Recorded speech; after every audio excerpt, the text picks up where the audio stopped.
धनकुटाको गुराँसीमा आइपुगेको छु। यो चाहिँ हिरेबाट सायद मेरो विचारमा 500 किलोमिटरको डिस्टेन्समा छ। अनि यहाँ पनि चियाबारीहरू छ, अनि यस्तो खालको रुखहरू छ। अनि यो चाहिँ सिद्वा जाने बाटोमा बिचमा पर्छ। यहाँबाट सिद्वा पनि नजिकै छ, अनि धोले डाँडा पनि नजिकै छ। अनि यहाँ चाहिँ यसरी चियाहरू पनि लगाइएको छ। अनि हिले बाटो चाहिँ यहाँ 500 किलोमिटरको डिस्टेन्स हो। यहाँ आउन सक्नुहुन्छ, हाइवेबाट नजिकै छ। तर यहाँ अहिले चाहिँ त्यति साह्रो पस्न मिल्दैन भन्ने सुनेको थियौँ। हामी चाहिँ छिरिहाल्यौँ छिर्न चाहिँ।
कस्तो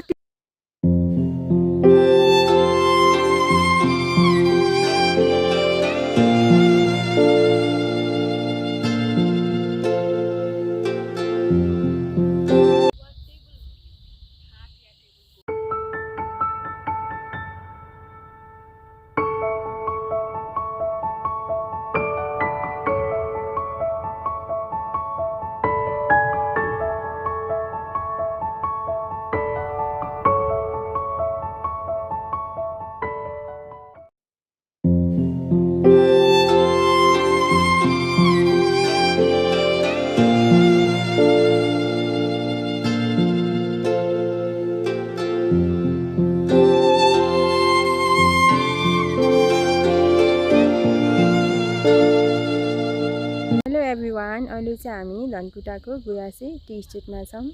यहाँ चाहिँ दिन एकदम क्लियर थियो अनि यस्तो देखिरहेछ।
लु जाऊ फेरि जाऊ भयो त